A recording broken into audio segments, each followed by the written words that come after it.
Assalamualaikum warahmatullahi wabarakatuh. Selamat pagi para pejuang ASN.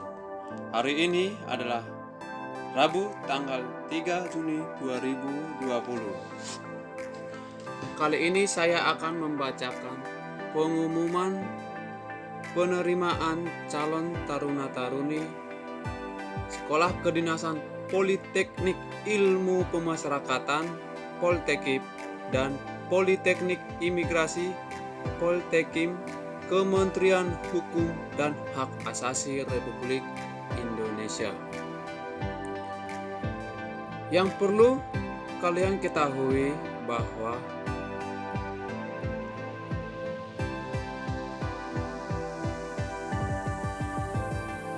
Poltekip atau Politeknik Ilmu Pemasyarakatan merupakan pendidikan sekolah kedinasan diploma 4 di bidang teknis pemasyarakatan dengan program kuliah selama 4 tahun setara dengan strata 1 atau S1 yang akan ditempatkan dalam jabatan penelaah status warga binaan pemasyarakatan atau analis pemasyarakatan. Politeknik Imigrasi atau Poltekim merupakan pendidikan sekolah kedinasan diploma 4 di bidang teknis keimigrasian dengan program kuliah selama 4 tahun sama kayak Poltekip setara dengan strata 1 atau S1 yang akan ditempatkan dalam jabatan analis keimigrasian. Kemudian kita masuk ke formasi. Pada pengumuman kali ini ada 4 kriteria pelamar. Yang pertama, formasi umum merupakan pelamar lulusan SLTA sederajat yang memenuhi kualifikasi persyaratan sebagaimana dalam pengumuman ini. Nanti akan kita bacakan di bagian bawah. Kemudian formasi putra-putri Papua Barat merupakan pelamar lulusan SLTA sederajat keturunan Papua Barat berdasarkan garis keturunan orang tua salah satu atau kedua orang tua asli Papua Barat dengan dibuktikan KTP bapak ibu kandung, akta kelahiran atau surat keterangan lahir yang bersangkutan dan diperkuat dengan surat keterangan dari kepala desa, lurah atau kepala suku.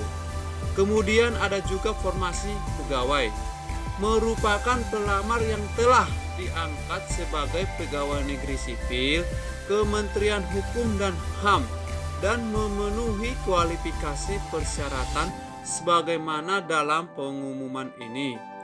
Kemudian formasi pegawai putra-putri Papua Barat merupakan pelamar keturunan asli putra-putri Papua Barat yang telah diangkat sebagai pegawai negeri sipil Kementerian Hukum dan HAM dan memenuhi kualifikasi persyaratan sebagaimana dalam pengumuman ini.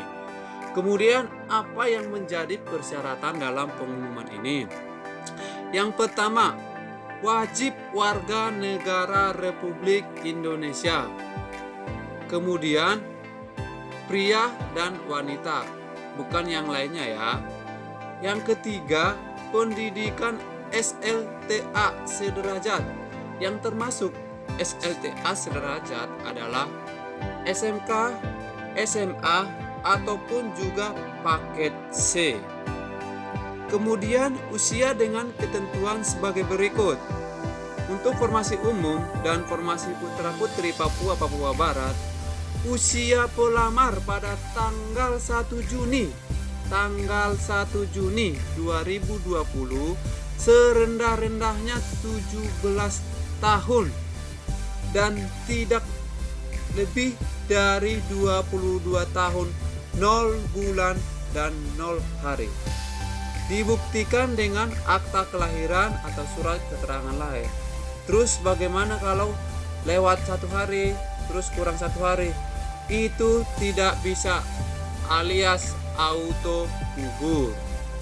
Kemudian formasi pegawai dan formasi pegawai putra-putri Papua Barat, usia pelamar pada tanggal 1 Juni 2020 tidak lebih dari 25 tahun, 0 bulan, 0 hari, dibuktikan dengan akta kelahiran. Juga kalau misalnya pada lahirnya pada bulan Mei, maka sudah tidak bisa lagi alias auto gugur. Kemudian tinggi badan pria minimal 165 cm, wanita minimal 158 cm, berat badan seimbang, tidak gemuk, tidak kurus, berdasarkan hasil pengukuran yang dilaksanakan pada saat verifikasi dokumen asli. Terus bagaimana kalau misalnya kurang dari 165, 158? Ketika verifikasi dokumen asli dan pengukuran tinggi badan, maka auto gugur. Kalau pendaftaran online masih bisa diterima. Cuman ketika pengukuran badan tidak memenuhi persyaratan yang diinginkan, maka auto gugur. Berbadan sehat, tidak cacat fisik mental, bebas HIV atau AIDS, bebas narkoba, tidak memakai kacamata dan tidak soft lens, tidak tuli dan tidak buta warna. Yang ketujuh, bagi pria tidak bertato, bekas tato dan ditindik, bekas tindik telinganya atau anggota badan lainnya, kecuali yang disebabkan oleh ketentuan agama atau adat dengan disertakan surat keterangan dari ketua adat. Bagi wanita juga tidak bertato, bekas tato dan tidak ditindik, bekas tindik anggota badan lainnya selain telinga dan tidak bertindik atau bekas tindik di telinga lebih dari satu pasang, telinga kiri dan telinga kanan. Terus bagaimana kalau misalnya telinga kirinya yang 2 bekas tindik? Auto gugur, kecuali karena adat atau agama. Kemudian belum pernah menikah dibuktikan dengan keterangan dari lurah, kepala desa, dan sanggup tidak menikah selama mengikuti pendidikan. Kemudian bersedia ditempatkan di unit pelaksana teknis atau UPT pemasyarakatan dan imigrasi di seluruh wilayah Indonesia. Ke-11, tidak pernah putus studi atau drop out atau DO dari Politeknik Ilmu Pemasyarakatan dan Politeknik Imigrasi dan atau Akademi Sekolah Kedinasan Pemerintah lainnya. Jika kalian pernah masuk ke Akademi Kedinasan Pemerintah terus di DO, maka ketika mendaftar sekolah kedinasan, auto gugur. Membuat dan mengisi formulir pernyataan dan melengkapi surat-surat keterangan lainnya setelah dinyatakan diterima sebagai calon taruna. Kemudian tidak sedang menjalani ikatan dinas, pekerjaan dengan instansi atau perusahaan lainnya. Jika sudah mendaftar sekolah kedinasan tapi masih bekerja di perusahaan lain, maka saran saya agar meninggalkan pekerjaan tersebut. Yang ke-14, bagi pelamar formasi pegawai putra-putri Papua Barat, selain harus memenuhi persyaratan di atas, angka 1 sampai dengan 13 juga harus memenuhi syarat. Yang pertama, mendapatkan persetujuan untuk mengikuti pendidikan ikatan dinas dengan pangkat golongan ruang setinggi-tingginya pengatur muda tingkat 1 atau 2B. Untuk selanjutnya, untuk kuota formasi taruni sekolah kedinasan, yang pertama, kuota formasi sekolah kedinasan ilmu pemasyarakatan atau Poltekkip 300 taruna-taruni, terdiri dari umum pria 219 taruna, wanita 71 taruni. Untuk khusus putra-putri Papua, untuk pria 3 taruna, wanita 2 taruni. Khusus putra putri Papua Barat, pria 3 taruna, wanita 2 taruni.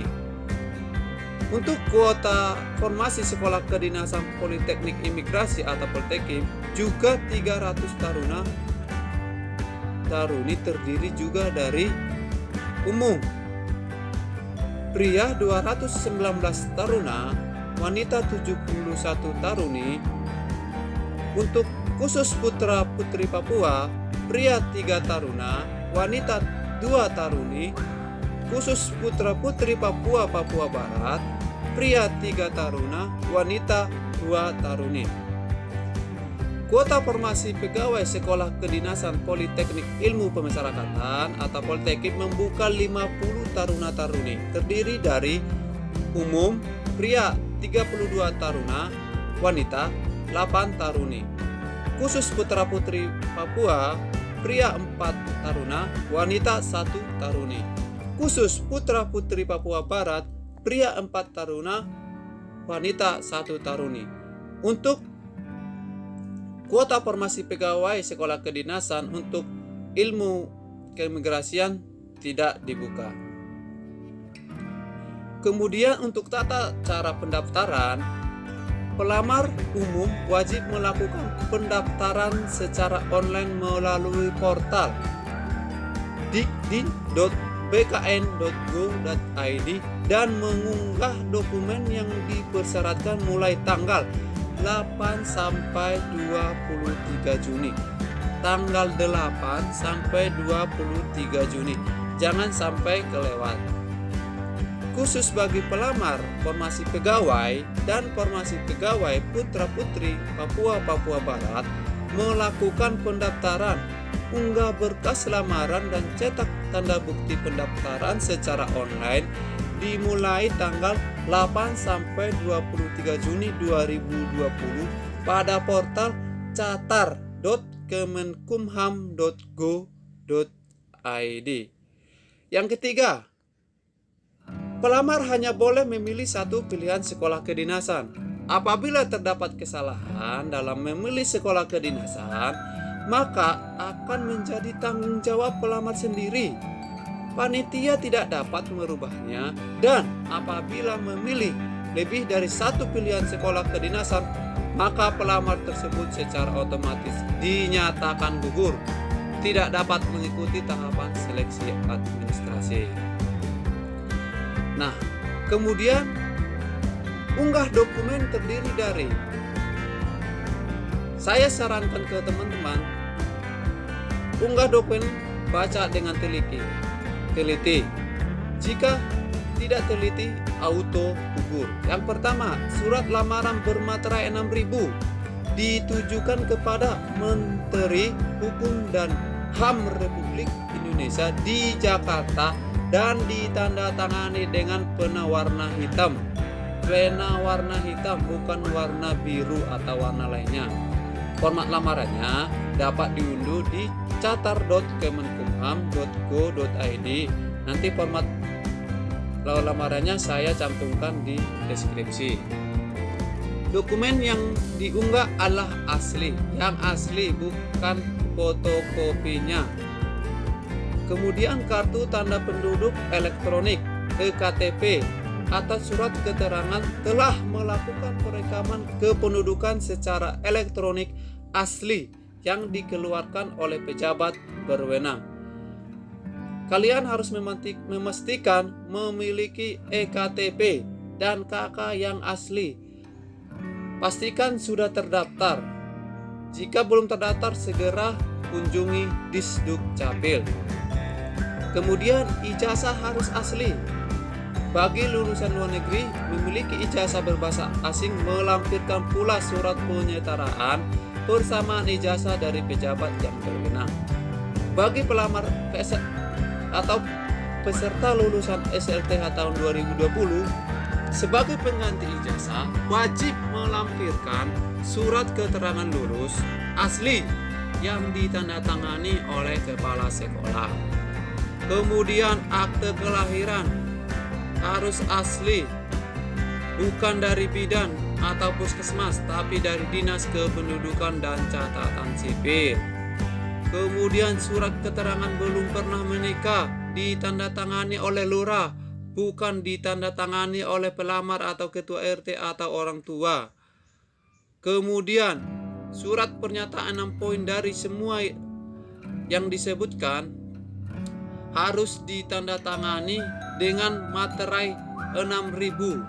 Format juga dapat diunduh di catar.kemenkumham.go.id.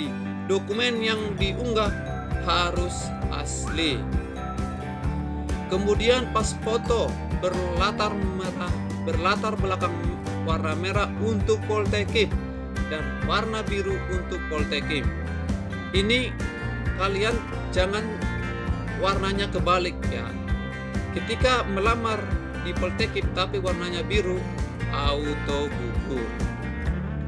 Kemudian dokumen persyaratan yang diunggah adalah scan berkas asli berwarna. Nah, ini juga sangat penting teman-teman. Ketika mengunggah berkas, scannya harus bisa dibaca. Ketika diklik bisa kebuka, tidak buram. Dan yang diunggah adalah scan berkas asli, bukan fotokopi. Jika tidak, auto gugur. Sehubungan dengan kondisi pandemi COVID-19, untuk persyaratan di bawah ini tidak perlu diunggah, namun akan diminta pada saat melaksanakan seleksi psikotes. Untuk surat yang keterangan catatan kepolisian dan surat berbadan sehat harus diurus, tapi tidak usah diunggah. Ini nanti dibawa ketika seleksi psikotes. Untuk pelamar formasi putra putri Papua Barat sama dengan formasi umum, namun ada penambahan 1 poin, yaitu bagian C, melampirkan surat keterangan asli dari kelurahan, kepala desa, kepala suku yang menerangkan bahwa pelamar asli dari Papua Barat berdasarkan garis keturunan orang tua, bapak dan ibu asli dari Papua Barat. Kemudian adalah seleksi dengan sistem gugur melalui tahapan. Jika salah satu dari tahapan ini tidak lulus, maka tidak bisa untuk melanjutkan ke tes berikutnya. Untuk seleksi administrasi, termasuk verifikasi berkas unggah, verifikasi berkas asli, dan pengukuran tinggi badan. Salah satu dari seleksi administrasi ini tidak terpenuhi, maka auto gugur. Kemudian seleksi kompetensi dasar. Jika nilai yang diminta atau nilai ambang batasnya tidak tercapai, maka auto gugur. Untuk seleksi lanjutan, seleksi kesehatan, seleksi kesemaptaan, seleksi tulis psikotes dan wawancara psikotes, seleksi wawancara, pengamatan fisik dan keterampilan. Jika salah satu dari ini tidak tercapai, maka auto gugur. Yang kemudian, dokumen asli persyaratan pelamar peserta yang diminta untuk dibawa pada saat pelaksanaan seleksi psikotes wajib ditunjukkan kepada panitia. Panitia akan menyatakan gugur apabila dokumen-dokumen tersebut tidak dapat ditunjukkan atau nilai tidak memenuhi syarat sebagaimana pengumuman. Kemudian seluruh peserta pada tahapan seleksi kompetensi dasar kelulusannya didasarkan pada nilai ambang batas sebagaimana diatur dalam Peraturan Menteri Pendayagunaan Aparatur Negara. Apabila di kemudian hari diketahui terdapat keterangan yang tidak sesuai dengan persyaratan, maka Ketua Panitia Seleksi dapat menggugurkan kelulusan calon taruna-taruni sekolah kedinasan. Bagi pelamar atau peserta yang tidak hadir dan tidak mampu mengikuti tahapan seleksi dengan alasan apapun pada waktu dan tempat yang ditetapkan, maka dinyatakan gugur. Yang ketujuh, kesalahan dan atau lalai dalam membaca dan memahami pengumuman menjadi tanggung jawab peserta. Yang kedelapan, proses seleksi dilaksanakan di Jakarta kecuali pelaksanaan verifikasi dokumen asli dan seleksi kompetensi dasar untuk formasi khusus Putra Putri Papua, Papua Barat dan formasi pegawai Putra Putri Papua, Papua Barat dilaksanakan di Papua dan Papua Barat. Kelulusan peserta adalah prestasi peserta sendiri. Tidak ada yang menjanjikan kelulusan dengan motif apapun. Maka hal tersebut merupakan tindakan penipuan dan kepada para peserta atau keluarga pihak lain dilarang memberikan sesuatu dalam bentuk apapun yang dilarang dalam peraturan perundang-undangan. Yang ke-10, bagi pelamar atau peserta seleksi sekolah kedinasan yang dinyatakan lulus tahapan seleksi akhir atau kelulusan akhir, wajib mengikuti pendidikan dan tidak disediakan asrama. Jadi teman-teman, ketika sudah diterima atau kelulusan akhir, harus wajib mengikuti pendidikan dan tidak disediakan asrama alias ngekos. Bagi pelamar atau peserta seleksi sekolah kedinasan yang dinyatakan lulus tahapan seleksi akhir, kemudian mengundurkan diri dan tidak melapor, akan diberikan sanksi administratif, yakni tidak dapat mendaftar pada tahun berikutnya sebagaimana diatur dalam Peraturan Menteri Pendayagunaan Aparatur Negara dan Reformasi Birokrasi. Yang ke-12, peserta dalam mengikuti seleksi gratis alias tidak dipungut biaya. Kemudian keputusan panitia seleksi tidak dapat diganggu-gugat. Untuk informasi lebih lanjut dapat dilihat dari portal dikdit.bkn.go.id atau catarkemenkumham.go.id, untuk Twitter @catarkumham, Instagram @catar.kumham. Demikian pengumuman untuk penerimaan calon taruni Poltekip dan Poltekim 2020.